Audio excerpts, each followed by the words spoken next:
성도 여러분 반갑습니다. 오늘도 수요 성경 공부 함께 참여하시는 모든 분들 주님의 이름으로 축복합니다. 시간 함께 기도하심으로 오늘 수요 성경 공부를 시작하겠습니다. 하나님 아버지 감사합니다. 놀라운 사랑으로 언제나 우리를 깊이 사랑하시며 그 사랑을 더욱더 알아가도록 우리 삶 가운데 함께 하시는 하나님 아버지, 이 시간 우리가 함께 또 모여서 수요 성경 공부로 기록된 하나님의 말씀을 상고하며 말씀 앞에 설 때에 이 시간도 주님 함께하여 주시고 이 시간 각 사람의 심령 가운데 하나님의 말씀의 그 지혜와 능력이 더욱더 새겨지게 하시고 그냥 머리의 지식으로 남는 것이 아니라 삶 가운데 열매 맺혀 나아가는 그 은혜가 더욱더 풍성하여지도록 주님 우리와 함께하여 주시옵소서. 이 시간을 온전히 주님께 올려드립니다. 웨스트민스터 소요리 문답을 통하여 배우는 이 교리들이 정말 우리 삶 가운데 풍성한 열매를 맺혀 나아가도록 성령 하나님께서 이 시간 우리를 도와주시고 더욱더 깨달아 알아감 가운데 삶 가운데 감사와 기쁨의 열매가 더욱 넘쳐나도록 주님 역사하여 주시옵소서. 감사하며 예수 그리스도의 이름으로 기도합니다. 아멘. 네, 우리 계속해서 웨스트민스터 소요리 문답 교재를 통하여서 성경이 가르치는 바, 곧이어 우리의 믿는 바가 무엇인지를 계속해서 교리를 통하여 중요 교리들을 통하여서 살펴보고 있습니다. 그래서 오늘은 20문부터 28문까지 하여서 그리스도의 구속 사역을 이제 들어가게 됩니다. 계속 보시면 하나님께서 하신 일, 하나님의 존재를 살펴보았고 그리고 하나님의 사역을 계속해서 우리가 들여다보고 있죠. 그래서 하나님의 작정과 섭리라는 부분을 우리가 배웠습니다. 그리고 그에 이어서 그 하나님의 인간을 향한 하나님의 그 특별한 섭리 가운데 그 안에서 인간이 어떻게 죄를 짓고 타락하게 되었는지를 지난주까지 또 살펴본 것이죠. 그래서 오늘은 이어서 그 죄로 인해 타락한 비참함 가운데 거하게 된 인간을 내버려 두지 않으시고 성부의 예정 사역을 통하여 그리스도께서 이루신 구속 사역까지를 오늘 20문에서부터 28문까지 하여서 살펴보도록 하겠습니다. 그래서 지난주에 봤던 그 인간의 죄와 타락의 주제 안에서 마지막 살펴봤던 그 문답이 19문이었죠. 사람이 그 타락한 처지에서 비참한 것은 무엇입니까? 사람이 죄를 짓고 타락하였기 때문에 비참하게 되었다라고 성경은 말한다는 것입니다. 그 대체 비참하게 되었다는 것이 무엇인가? 왜 비참한가? 라는 그런 질문이라고 할 수 있죠. 그에 대해 소요리 문답은 이렇게 답했었습니다. 모든 인류는 타락함으로 말미암아 하나님과 교제가 끊어졌고 그리고 하나님의 진노와 저주 아래 있으며 그로 말미암아 이 세상에서 온갖 비참함을 겪다가 결국에는 죽음에 이르고 영원한 지옥의 고통에 떨어지는 그러한 선상에 있게 돼버렸다. 그것이 우리의 비참함이다 라고 말하는 것입니다.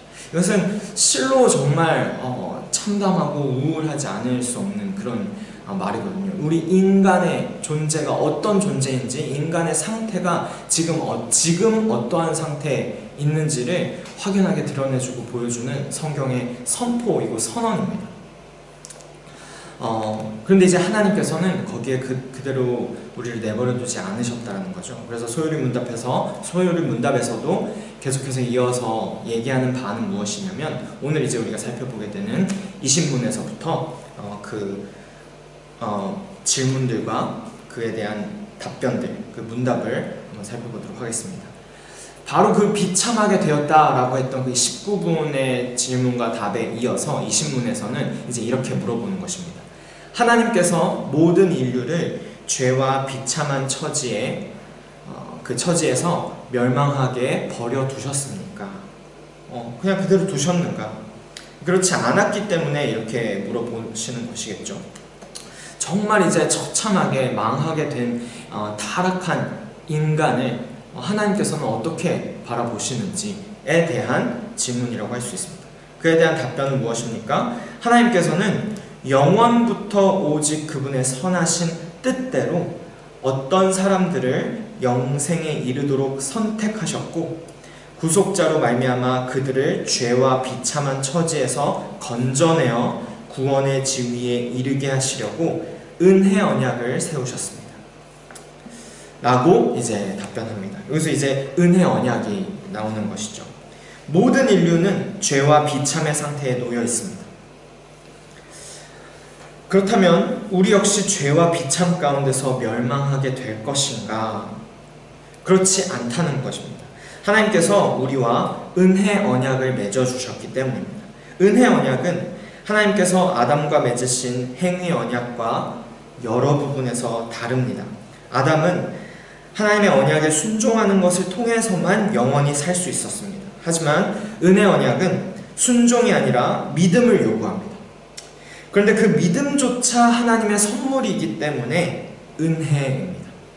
이처럼 우리의 구원은 하나님의 선물이지 순종을 통해 얻어낸 것이 아닙니다. 그것이 은혜 언약이 말하는 바라고 할 수 있습니다. 그래서 언약 개념에 대해 조금 더 우리가 들여다보기 원하는데, 저희가 행위 언약에 관해서 얘기 나눌 때도 잠깐 나눴지만 언약이라는 것이 무엇입니까? 쉽게 말하면 약속이라고 할 수 있다고 했었죠. 언약이란 약속이며 계약이고 그리고 또한 결국 결혼이다 라고 또한 말할 수 있다고 나눴었습니다. 언약은 결혼을 말하는 결혼입니다. 결혼이라는 그 언약 안에 그 계약과 약속의 개념이 다 같이 들어있죠. 다시 말해 하나님과 사람의 그 언약 관계라 함은 정말 결혼 관계처럼, 그래서 결혼식을 언약식이라고도 말을 하는 것처럼 하나님의 언약이라 함은 하나님과 우리의 그 하나된 연합된 관계를 뜻한다는 것입니다. 그래서 하나님께서 친히 사람과 맺어주신 약속, 하나님께서 친히 사람과 함께 맺은 그 언약 관계, 바로 그 사람과 하나님이 맨 처음으로 맺으신 바로 그 언약을 이제 행위 언약이라고 한다고 하였죠. 왜 행위 언약 혹은 생명 언약이라고 한다고 하였습니까? 하나님의 법, 하나님의 율법, 하나님의 말씀대로 좋은 부모 밑에 그 부모의 말을 따라 그 말대로 잘 따라 가면 그 아이가 잘 자라는 삶이 약속된 것처럼 하나님의 말씀대로 하나님의 법을 따라 하나님께 순종하면 영원한 생명이 약속되었다. 그 말씀대로 100% 잘 하나님의 법을 잘 따르면 약속된 영생이 있었다라는 것이 행위 언약이 말하는 바였습니다. 그것이 무엇으로 확연하게 딱 드러났었나요? 선악과를 통해서 보여주는 것이었죠. 하나님의 법을 상징하며 그 행위 언약, 하나님과 언약 관계가 맺어진 것이다 라는 것을 아주 상징적으로 보여주는 장치가 되었다라는 것을 나눴었습니다. 그런데 이제 인간에게 일어난 일이 무엇입니까? 하나님의 말씀을 선택하지 않고 그 말씀을 받지 않고 100% 하나님의 말씀에 따라 살 수 있고 100% 하나님의 그 법에 순종할 수 있는 능력까지도 부여받고 가장 높은 지위에 있었던 존재로서 아주 뛰어난 우주 만물 중에 가장 뛰어난 존재로 빚어진 그 인간이 하나님의 말씀을 저버리고 하나님처럼 되겠다, 하나님처럼 될 것이다 라는 그 유혹과 뱀의 거짓에 넘어간 것이죠. 그 말을 오히려 더 믿고 선택하고 그렇게 되기 원한다는 마음을 드러냈다라는 것입니다. 그것으로 죄가 들어왔고 죄로 인해 사람은 타락하였다라는 것이 인간의 죄와 타락의 그 주제에서 우리가 계속해서 살펴보았던 부분이죠. 다시 말해 하나님과의 그 언약, 행위 언약으로 가장 처음 사람과 맺어주신 하나님의 언약이 사람 간의 그 언약 관계가 깨져버렸다라는 것입니다. 그 행위 언약 안에서 사람이 그 모든 약속 말씀을 다 어겼다라는 것이죠. 그럼 오늘 이 신문에서 이 소율이 문답에서 질문한 것처럼 그럼 하나님께서는 그냥 그것을 그렇게 멸망하도록 내버려 두셨습니까? 인간이 그렇게 그 상태에 그대로 있게 두셨습니까? 라고 질문한 것이죠. 그런데 대답은 무엇이었습니까? 그렇지 않다라는 것입니다. 바로 그 인간이 타락한 바로 그 직후에 타락하자마자 하나님은 계획하신 대로 하나님께서는 내버려 두실 수가 없으셔서 곧바로 또 다른 언약을 사람과 맺어 주신다는 것입니다. 창세기 3장 14절에 바로 그 창세기 말씀에서 곧이어 나오는 것이죠. 뱀에게 하신 말씀이 있습니다. 주 하나님이 뱀에게 말씀하셨다. 네가 이런 일을 저질렀으니 모든 집짐승과 들짐승 가운데서 네가 저주를 받아 사는 동안 평생토록 배로 기어다니고 흙을 먹어야 할 것이다.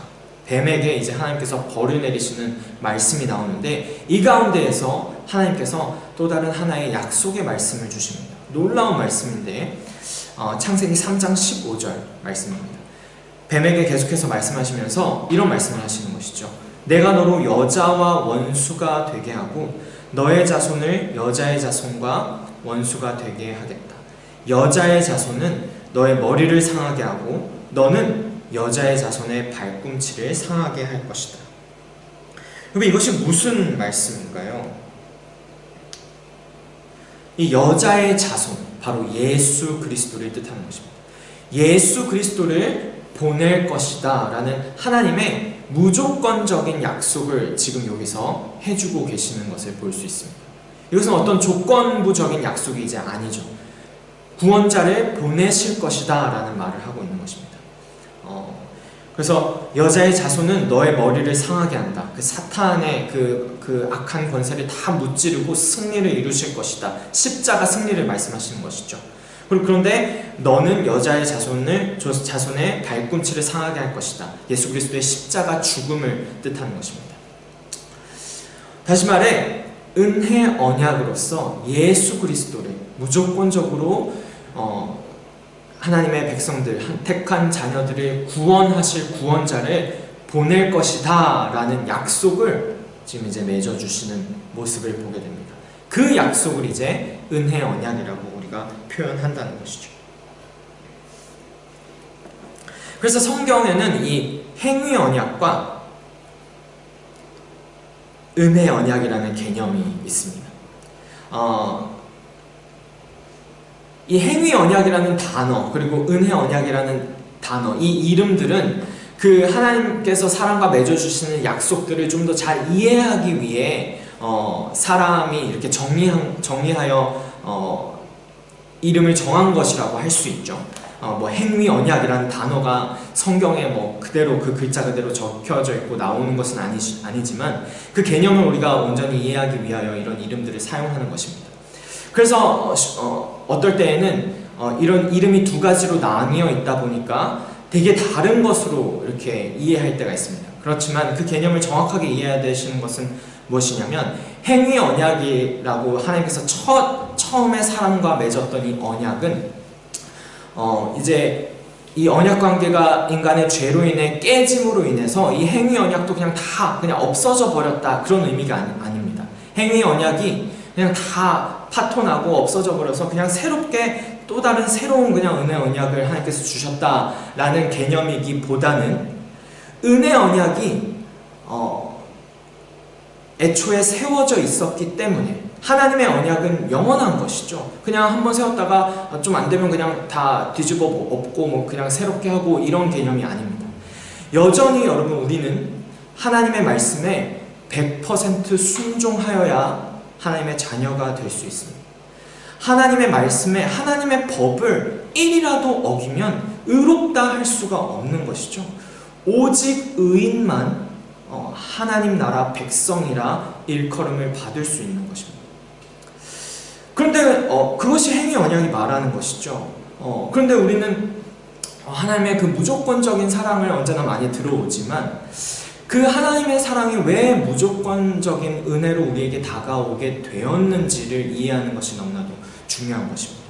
행위 언약에서부터, 애초부터 하나님께서는 인간에게 순종을 요구하셨습니다.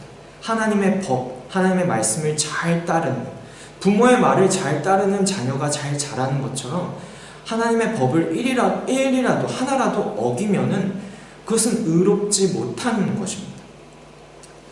그러니 우리에겐 100%의 순종이 요구되는 것입니다. 그런데 문제는 무엇입니까? 그 어느 누구도 하나님의 법을 100% 순종할 수 없게 되었다는 것이죠. 그래서 예수님이 오셨다라는 것입니다. 그래서 하나님께서는 구속자를 약속하여 주셔서 이제는 그 구속자이신 예수 그리스도께서 이 행위 언약대로 100% 하나님의 법의 말씀에 순종하여 사신 것이죠. 예수님께서 오신 이유는 우리를 대신하여 죽으시기 위해서뿐만이 아니라 우리를 대신하여 사시기 위해서 오셨다는 것입니다. 바로 이 행위 언약을 온전히 이루기 위하심입니다.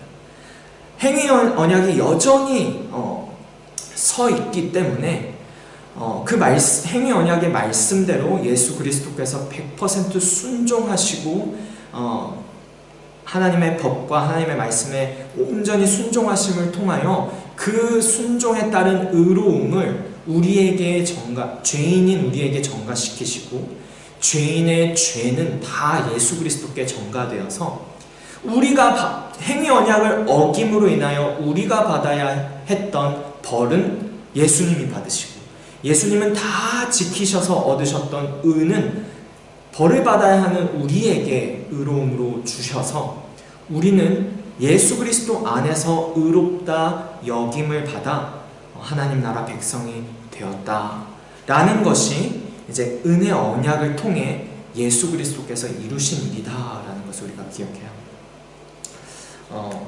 그래서 사실은 은혜 언약을 기억할 때 행위 언약을 온전히 이해하지 못하면 얼마나 이 은혜로 오신 예수 그리스도의 그 사랑과 은혜가 놀라운지를 우리가 온전히 이해할 수가 없죠. 행위 언약이 세워져 있다는 것, 우리도 100% 순종해야 하나님의 자녀로서 하나님 나라 백성으로서 하나님 나라의 복을 누릴 수 있다는 것, 그것을 온전히 기억해야 합니다. 그런데 그렇게 하나도 우리는 이룰 수 없이 타락한 존재이기 때문에 예수 그리스도께서 우리의 자리에서 모든 순종을 이루시고 예수 그리스도께서 우리를 대신하여 모든 벌을 또한 받으시고 예수 그리스도께서 우리를 위하여 또한 다시 살아나셔서 새 생명 안에 이 행위 언약이 온전히 이루어져서 우리는 이제 은혜 언약 아래 살 수 있도록 예수 그리스도께서 해주신 일이다라는 것을 우리가 기억해요. 그래서 어찌됐든 쉽게 말하면 결국 성경은 하나님의 언약을 그냥 말을 하죠. 근데 그 언약이 어떻게 펼쳐지는지를 볼 때에 우리는 행위 언약과 은혜 언약으로 크게 그 개념을 나누어 이해할 수 있다는 것입니다. 그래서 그것을 도표로 이제 또 보면은 조금 이제 복잡하게 설명이 되어 있지만 행위 언약과 은혜 언약으로 하나님의 언약이라는 개념을 이해할 수 있다는 것인데 거기에는 우리가 이해하는 바에 있어서 공통점과 차이점이 있음을 우리가 볼 수 있습니다. 행위 언약과 은혜 언약이 완전히 다른 것이다 라는 것도 아니고 또 완전히 두 개가 그냥 똑같은 것이다 라고 말하는 것도 아니라는 것이죠. 그래서 그 개념을 온전히 좀 자세히 잘 이해하기 위해 도표를 한번 보시겠습니다. 행위 언약과 은혜 언약의 공통점입니다. 이것은 계속해서 제가 나눈 바와 같이 이 도표에서도 말하는 바인데 공통점은 이것이죠. 행위 언약이나 은혜 언약이나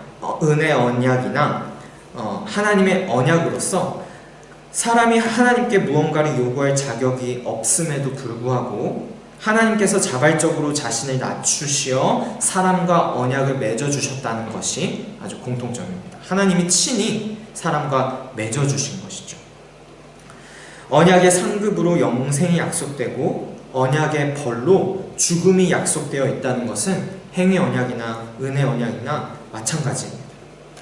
언약의 목적 또한 하나님의 영광이라는 것, 그것이 바로 이 행위 언약과 은혜 언약의 동일한 점이라고 볼 수 있습니다. 그렇다면 차이는 무엇이냐? 행위 언약은 그 행위 언약 안에서 영생의 상급을 받기 위해서는 언약의 내용에 완전히 순종해야 했습니다. 그러나 타락하기 전에 아담에게는 그러한 능력이 있었음에도 불구하고 이제 불순종한 것이죠. 불순종할 가능성도 있었기 때문입니다. 그러나 이제 은혜 언약 안에서는 영생의 상급을 받기 위해서 구속자이신 이 그리스도를 믿어야 한다라는 것이 그 은혜 언약의 내용입니다. 하나님께서 구원하시기로 예정하신 자들에게 성령을 보내셔서 이 그리스도를 믿을 수 있도록 도와주십니다.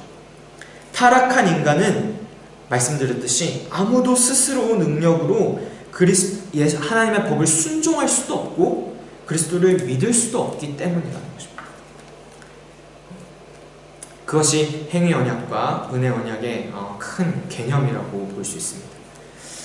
그래서 이어서 21문을 이제 보면 바로 그 은혜 언약으로서 예수님이 구속자로 오셨다라고 말하는 것이 이제 20문에서 질문한 것이고 답한 것입니다. 그리고 그것이 성경이 말하는 바이죠. 그래서 이제 21문에서는 물어보는 것이죠. 그 은혜 언약으로서 약속대로 오신 구속자 예수님이라는 분이 있다는데 그 구속자가 이제 누구인가? 그 구속자에 대해 좀 더 이제 들여다보게 되는 것입니다. 하나님께서 선택하신 사람들의 구속자는 누구이십니까? 하나님께서 선택하신 사람들의 구속자는 오직 주 예수 그리스도이십니다. 그분은 하나님의 영원한 아들로서 사람이 되셨고 한 위의 양성을 가지신 하나님이시고 사람이셨으며 지금도 그리고 영원토록 그러하십니다 라고 답하고 있습니다. 이 삼위일체 성부, 성자, 성령 하나님이신데 그 성자 하나님께서 이 땅에 오셨다라는 것을 말하는 것이죠. 그리고 그 성자 하나님은 신성과 인성을 가지고 계신 하나님이시다라는 것을 21문의 답변에서 말하고 있는 것입니다. 그 해설을 읽어드리겠습니다. 우리의 구속자는 두 가지 자격을 갖추어야 합니다. 구속자라면 이래야만 한다라는 것이죠. 그렇지 않으면 이 구속자로서의 그 존재가 성립할 수 없다는 것을 우리가 들여다보는 것입니다. 구속자는 두 가지 그래서 자격을 갖추어야 되는데 첫째는 모든 사람을 대표할 수 있어야 하는 것이죠. 그래야 모든 사람을 대표하여 그 죄에서 모든 사람을 구원할 수 있기 때문입니다. 하나님께 죄를 지은 대상이 사람이기 때문입니다. 그래서 우리의 구속자는 사람이어야 하는 것이죠. 둘째, 모든 사람을 대신할 수 있어야 합니다. 모든 인류가 죄를 지었는데 짐승이나 사람이 구속자가 될 수가 없습니다. 그래서 우리의 구속자는 모든 인류보다 더 가치 있는 분, 즉 하나님이어야 합니다. 종합하면 우리의 구속자는 우리를 대표하기 위해 사람이어야 하고 우리를 대신하기 위해 하나님이어야 한다라는 것입니다. 바로 이것이 하나님이신 예수님께서 사람의 몸을 입고 이 땅에 오신 이유입니다. 우리의 구속자가 하나님이시면서 사람이어야 하는 또 다른 이유는 죽음의 문제 때문입니다. 사람으로는 죽음을 이길 수 없고 하나님으로는 죽을 수 없습니다. 여기서 이해하시나요? 사람으로는 죽음을 이길 수 없고 하나님으로는 죽을 수 없습니다. 그래서 우리의 구원자는 하나님이면서 동시에 사람이어야 한다라는 것입니다. 그래서 예수님은 100% 하나님이시고 100% 사람이십니다. 100% 하나님이시고 100% 사람으로서 이 땅에 오셨다라는 것이죠. 그래서 성경에선 이렇게 말합니다. 그 구속자 예수 그리스도는 어떤 모습으로 이 땅에 오셨는가? 도살장에 끌려가는 어린 양처럼 이 땅에 오셨다라고 말하죠. 이사야서 53장 7절에 이렇게 말합니다. 어린 양, 제물로서 도살당할 그 끌려가는 어린 양처럼 성자 하나님이신 예수 그리스도께서 이런 모습으로 이 땅에 오셨다는 것이죠. 근데 왜 그런 모습으로 오셨습니까? 하나님이시라는데, 왕 중에 왕이시라는데 어떻게 이런 모습으로 이 땅에 오실 수가 있는가? 성경은 뭐라고 말하는 것입니까? 사람 때문이다. 사람의 죄 때문이다 라고 말합니다. 모든 죄를 짊어지시고 제사장이신 동시에 제물로서 마치 구약시대 때 제물을 잡아서 제물에게 죄인이 안수하여 죄인의 죄를 제물에 전가하고 제사장이 그 제물을 죽이고 제사장이 제물을 불태워 하나님께 예배로 제사로 올려드렸듯이 예수 그리스도께서 죄인의 모든 죄를 전가받으시고 제사장으로서 자신의 제물로 하나님 앞에 몸과 피를 다 찢기시고 쏟으시며 향기로운 단번에 영원한 제사로서 올려드려지신 것이죠. 그래서 구약에서부터 보여주는 모든 제사 법들과 제사 일들이 예수 그리스도를 예표하고 있습니다. 그 은혜 언약 아래 이렇게 예수님이 오실 것이다 라는 것을 계속해서 약속하며 보여주는 모습인 것이죠. 구약의 모든 제사의 모습들이. 이 구약의 제사의 모습을 잠깐 지금 나누는 이유가 예수 그리스도께서 어떤 모습으로 오셨는가를 지금 살펴보며 잠깐 보는 부분입니다. 구약에서부터 그래서 이 예수 그리스도를 보여주고 약속하고 예표하기 위해 제사법들과 제사 그 순서들을 구약은 많이 기록하고 있습니다. 근데 정말 동일하게 예수님이 이렇게 오셨죠. 죄를 짊어지기 위해 사람으로 오신 예수님을 확연하게 우리가 보게 되는 것입니다. 죄인이 제물에 안수하여 죄를 전가하고 제사장이 제물을 죽이고 각을 떠서 불태워 제사 드렸던 것처럼 예수님께서는 죄인의 죄를 다 짊어지시고 죄인의 손에 죽으십니다. 그래서 여러분, 우리의 믿음의 핵심에는 예수 그리스도가 있습니다. 그래서 우리의 믿음을 고백하는 신앙 고백, 사도신경이 그래서 이렇게 구성되어 있는 것이죠. 삼위일체에 대한 신앙을 고백하며 가장 큰 많은 내용을 차지하는 부분이 이 예수 그리스도 성자 하나님에 관하여 우리의 믿는 바입니다. 그것이 가장 많은 내용을 차지하는 것이 사도신경입니다. 우리의 신앙을 항상 고백할 때 그 고백 중에 대부분의 내용이 성자 하나님에 관한 것이라는 것이죠. 그리고 그 성자 하나님을 믿습니다 라고 하는 이 믿는 바에 대한 고백, 그 고백에는 어떤 고백이 있습니까?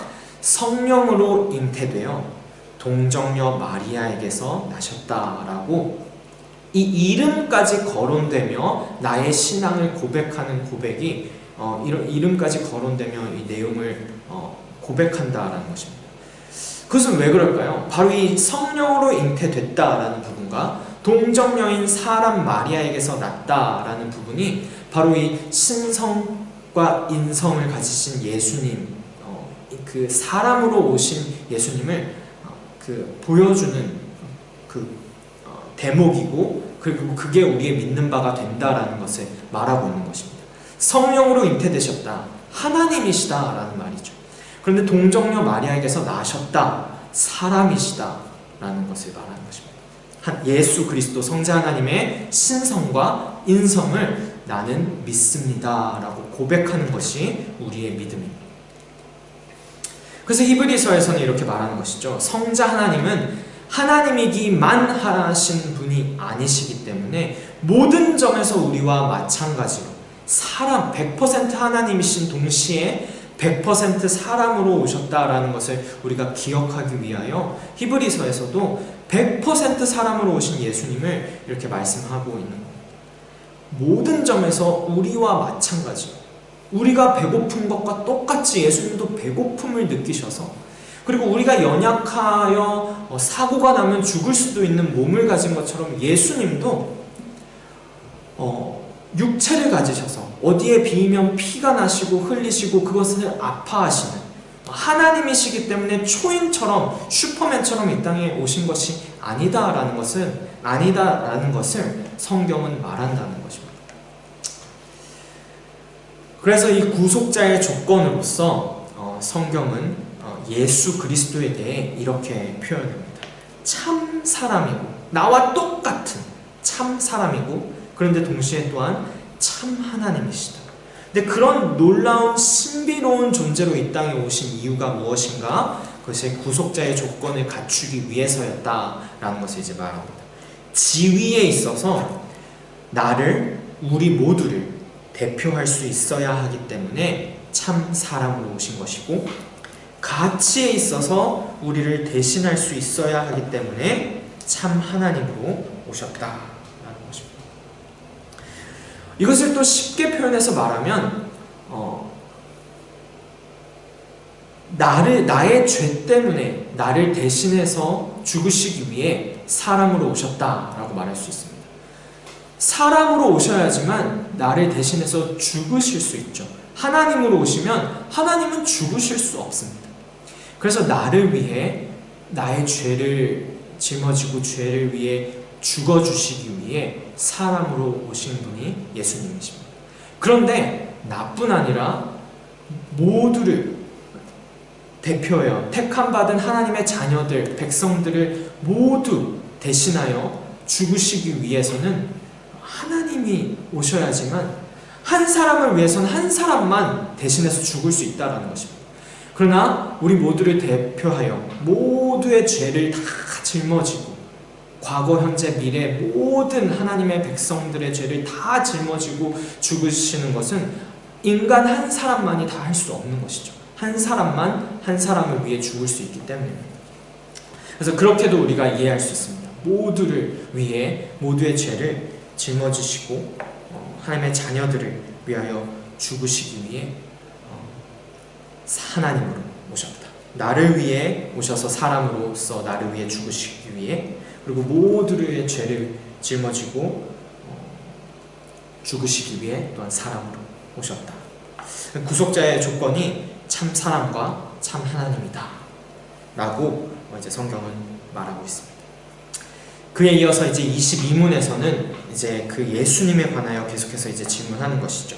하나님의 아들이신, 다시 말해 성자 하나님이신 분이 바로 그 그리스도께서 어떻게 사람이 되셨습니까? 라고 이제 묻는 것입니다.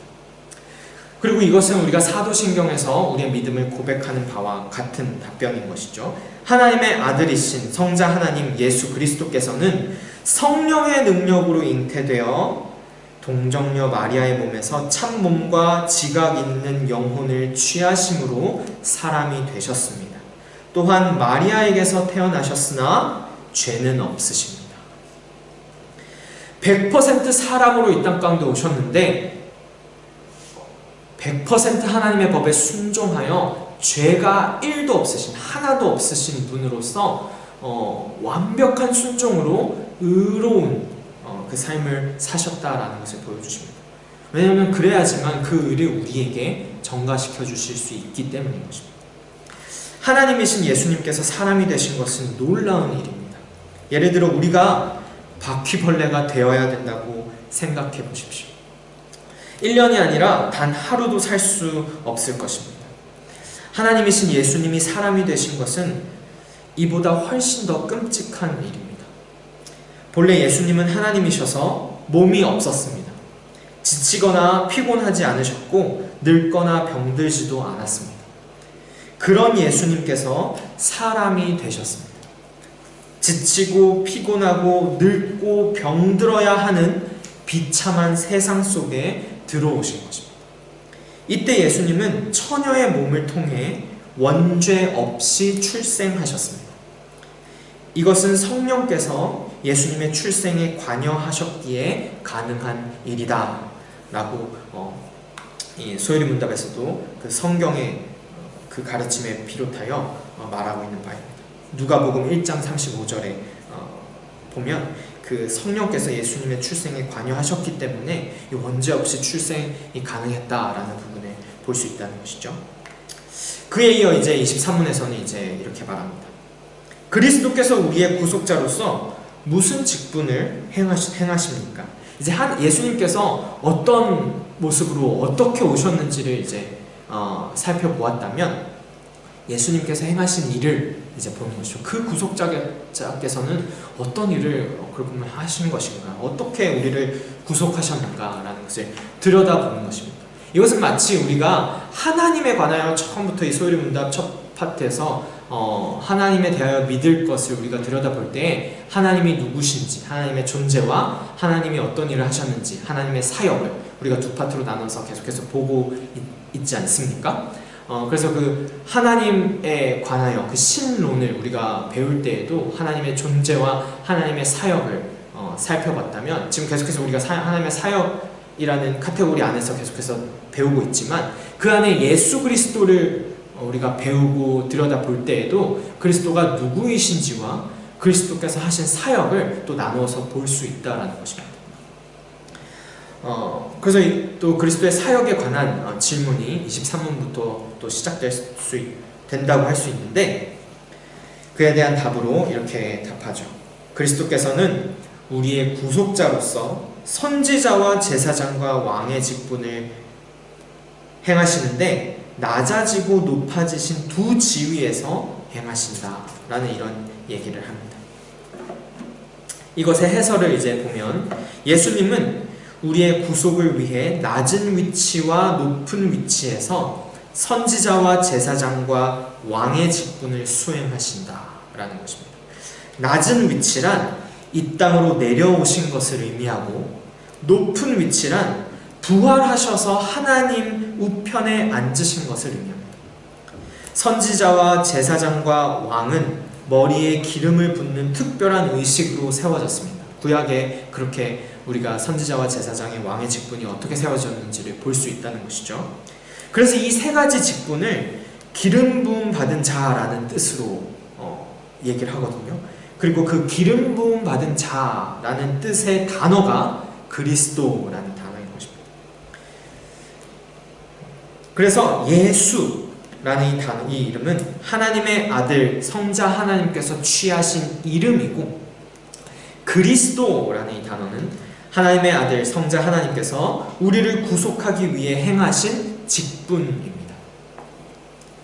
김살렘은 이름이고 강도사는 직분인 것처럼 예수는 이름이고 그리스도는 직분이라는 것입니다. 그리스도가 예수님의 라스님, 성이거나 예수님의 다른 이름이거나가 아니라는 것이죠. 예수님의 직분을 뜻합니다. 그래서 우리의 믿는 바를 정확하게 여러분 표현을 하면 우리는 그냥 예수님을 믿는 사람들이 아니라 그리스도이신 예수를 믿는 사람들입니다. 그냥 예수라는 사람은 지금도 이스라엘에 많이 있거든요. 그냥 아무 예수를 믿는 것이 아니라는 것이죠. 성경은 분명하게 그리스도로서 이 땅에 오셔서 그리스도의 직분을 행하신 예수를 구속자다라고 표현한다는 것입니다. 그렇다면 그 그리스도라는 직분은 이 세 가지의 직분으로서 구약에서부터 우리가 볼 수 있는데 그 직분들을 어떻게 하나하나 행하시는지를 또 이제 교리 문답에서 이제 또 질문하는 것이죠. 24문답입니다. 그리스도께서 선지자의 직분을 어떻게 행하십니까? 그리스도께서는 선지자로서 우리를 구원하시려는 하나님의 뜻을 그분의 말씀과 성령으로 우리에게 계시하십니다. 라고 합니다. 선지자는 하나님의 말씀을 대신 전하는 직분이죠. 그래서 그리스도께서는 자신의 영을 선지자들에게 내리셔서 구약의 성도들에게 하나님의 말씀을 전해주셨고, 지금은 성경과 성령으로 하나님의 말씀을 전해주시는 것입니다. 그래서 오늘날 하나님의 말씀을 듣기 위해서는 성경을 봐야 하지 선지자를 찾아서는 안 됩니다. 하지만 성경만으로 하나님의 뜻을 아는 것은 불가능합니다. 반드시 성령의 조명이 있어야 합니다. 성령의 조명이란 우리가 성경을 이해할 수 있도록 성령께서 우리의 눈과 마음을 밝혀주시는 것입니다. 그래서 바로 그 성령에 더불어 그리스도께서 선지자로서 말씀과 성령을 통해 우리에게 지금도 이렇게 예수 그리스도께서 일하신다라는 것을 이 예수 그리스도의 선지자 직분을 통해서 우리가 볼 수 있는 것이죠. 그리고 25문에서는 뭐라고 합니까? 이제 제사장의 직분은 그러면 또 어떻게 행하시는가라고 묻는 것입니다. 그리스도께서는 제사장으로 단번에 자신을 제물로 드려 하나님의 공의를 만족시키시고 우리를 하나님과 화목하게 하셨으며 또한 우리를 위하여 지금도 항상 강구하신다라고 이제 말합니다. 예수님께서는 제사장의 직분을 행하심으로써 우리를 구원하셨을 뿐만 아니라 지금도 제사장의 직분으로서 우리를 위해 기도하고 계신다라는 것입니다. 그것이 성경이 말하는 바입니다. 제사장은 하나님과 사람 사이를 화해시키는 직분이기 때문에 그렇죠. 그래서 구약의 제사장은 짐승을 희생제물로 바치는 것과 백성을 대신하여 기도하는 것을 통하여 이 역할을 수행했습니다. 구약의 제사는 반복되어야 했지만 신약의 제사는 예수님의 십자가 사건 이후로 종결되었습니다. 그리스도가 창조주로서 무한한 가치를 가지고 계시기에 그리스도께서 자기 몸으로 드린 제사의 가치도 무한합니다. 지금 그리스도는 하나님 우편에서 우리를 위해 중보기도 하심으로 하나님과 우리 사이의 화해자가 되신다는 것입니다. 그렇게 예수님께서는 지금도 제사장의 직분을 행하고 계십니다. 그리고 세 번째로 왕의 직분, 그리스도의 왕의 직분은 이렇게 답변합니다. 그리스도께서는 왕으로서 우리를 자기에게 복종하게 하시고 우리를 다스리시고 보호하시며 그분의 모든 원수들, 곧 우리 원수들을 제어하시고 복종하십니다. 왕은 대적으로부터 하나님의 백성을 건져내고 보호하는 직분이라는 것이죠. 왕이신 그리스도는 우리를 죄와 사망에서 건져내어 자기 백성으로 삼으셨고 지금은 사탄과 세상의 유혹에 넘어가지 않도록 우리의 몸과 영혼을 보호하십니다. 성도의 삶이 안전한 이유가 여기에 있습니다. 세상의 그 어떤 왕보다 강하신 왕, 영원토록 우리와 함께 하시는 왕이 우리의 주 예수 그리스도이십니다. 심지어 그리스도는 우리의 모든 원수들을 제어하시고 정복하시되 죽음까지도 정복하셨습니다.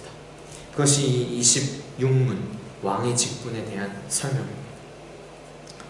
그리고 그렇게 세 가지 직분을 행하신 그 그리스도 예수는 낮아지시고 높아지심을 통하여 또한 이렇게 직분의 일을 수행하셨다라고 얘기했는데, 마지막으로 이 두 가지 27문과 28문에서 그 그리스도의 낮아지심과 높아지심에 대해서 이제 다루고 있습니다. 그것을 이제 살펴보고 오늘 그리스도 구속자 예수 그리스도에 대한 주제를 이제 마무리하도록 하겠습니다. 27문에서는 그리스도의 낮아지심이 그럼 무엇입니까? 이제 물어보는 것이죠. 그리스도의 낮아지심은 그분이 강생하시되 그처럼 비천한 형편에 태어나셨고 율법 아래 나셨으며 이 세상에서 여러 가지 비참함을 겪다가 하나님의 진노와 십자가의 저주의 죽음을 받으셨고 장사되셔서 얼마 동안 죽음의 권세 아래에 거하신 것입니다 라고 답합니다. 하나님의 아들께서 그리스도가 되신 이유는 자신이 직접 그리스도의 직분을 수행하는 것 외에 우리를 구원할 다른 방법이 없었기 때문입니다. 그리스도는 우리를 위해 법을 제정하던 창조주의 위치에서 법을 지켜야 하는 피조물의 위치로 낮아지셨다라고 말하는 것이죠. 출생하셨습니다.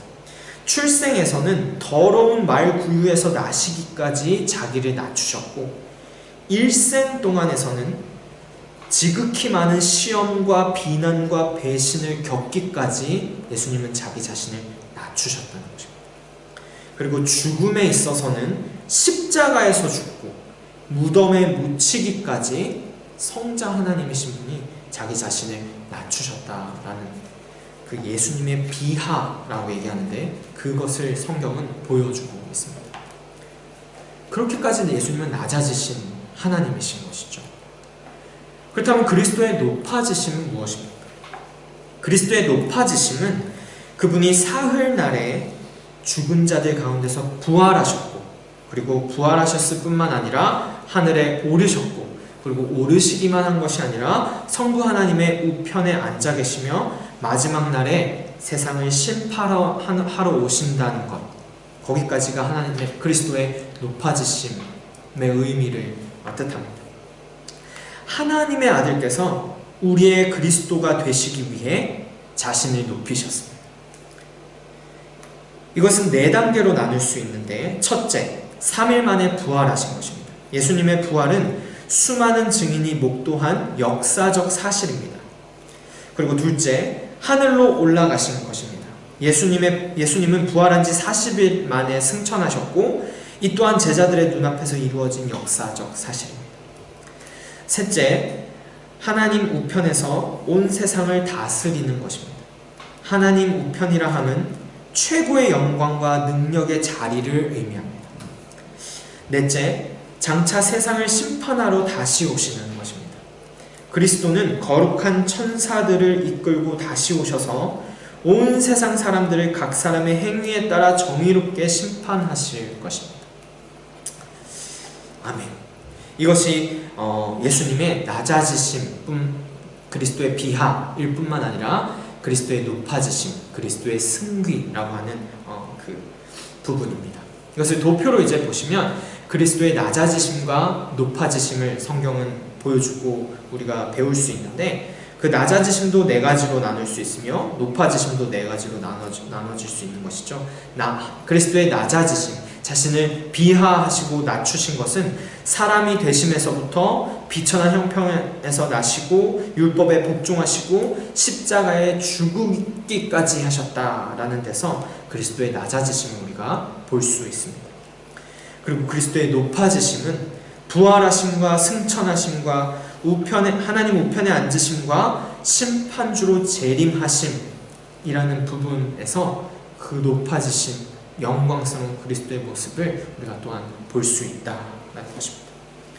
그래서 오늘 구속자이신 예수 그리스도를 주제로 9개의 문답을 우리가 좀 살펴보았는데, 오늘 좀 양이 많았던 이유가 그리스도, 예수님을 중심 주제로 하여 예수님은 누구신가를 결국 살펴보는 부분이었기 때문에 조금 내용이 많았습니다. 이것을 사실 신학교에 가면 기독론, 그리스도론이라고 하여서 한 학기 내내 배우는 부분인데, 이 소요리 문답을 통하여 조금 간략하게 우리가 그리스도 그리고 그리스도의 구속 사역을 우리가 조금 들여다 보았습니다. 그래서 핵심을 정리하면 20문에서부터 28문까지 하나님께서 그리스도를 통해 행하신 일들을 우리가 볼 수 있었는데, 그 핵심은 이렇습니다. 하나님께서 한 구속자를 통해 우리와 은혜 언약을 맺으셨습니다 라는 것으로 시작하였죠. 그래서 그 은혜 언약 아래, 그 언약으로 오신 예수 그리스도께서 행하신 일들을 우리가 쭉 살펴보았습니다. 그 은혜 언약 아래 언약의 성취로서 오신 우리의 구속자는 사람이신 동시에 하나님이어야 합니다. 우리의 구속자이신 예수님은 사람이 되시기 위해 성령의 능력으로 처녀의 몸에서 나셨습니다. 신성과 인성 으로 이 땅에 오신 예수님을 들여다본 것이죠.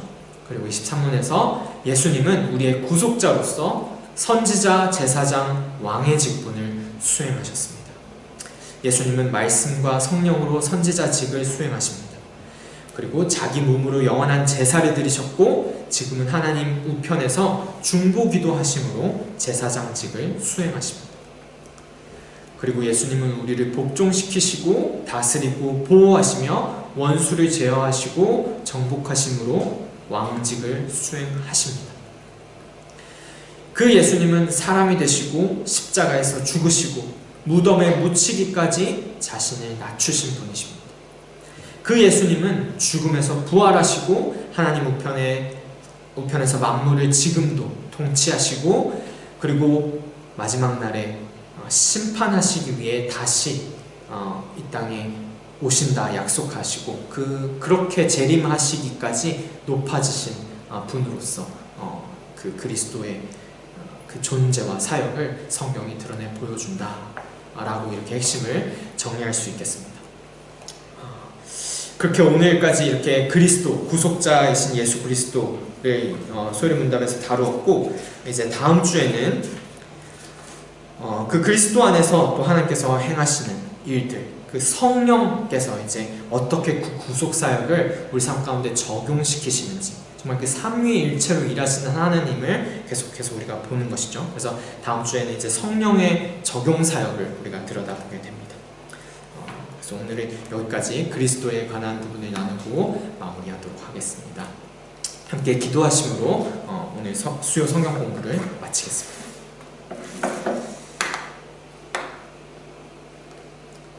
하나님 아버지, 감사합니다. 완전한 하나님이시며 동시에 완전히 사람이신 분으로 예수 그리스도를 이 땅에 우리에게 보내주셔서 우리의 모든 죄를 다 짊어지시고 나를 대신하여 사시고 나를 대신하여 죽으시고 나를 위하여 다시 살아나신 예수 그리스도의 구속사역과 부활 생명을 우리에게 주셨음을 다시 한번 우리가 기억하며 그 은혜를 생각할 때 우리가 감사하지 않을 수가 없습니다. 그 놀라운 예수 그리스도, 나의 주 되신 주님을 더욱더 사랑하고 그 은혜를 사모함으로 우리가 살아가게 하시고, 이 땅에서 내가 겪는 모든 아픔과 감정을 동일하게 예수께서 겪으셔서 나를 100% 이해하실 뿐만 아니라 너무나도 깊이 더 잘 아시고 그렇게 우리를 또한 케어하시고 돌보심으로 우리 삶 가운데 함께 하신다는 것을 우리가 기억하기 원합니다. 그래서 나의 마음을 다 이해하시며 지금도 나를 위해 기도하시는 주님의 그 다스리심 아래서 주님을 의지함으로 주님과 더욱더 가까워지며 주님과 동행하는 우리가 되도록 우리 한 사람 한 사람을 주님 더욱더 도와주시고 인도하여 주시옵소서.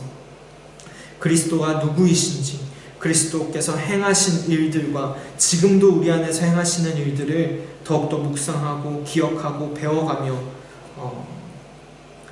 그 안에 우리의 감사와 기쁨이 날로 날로 더욱더 커져가기 원합니다.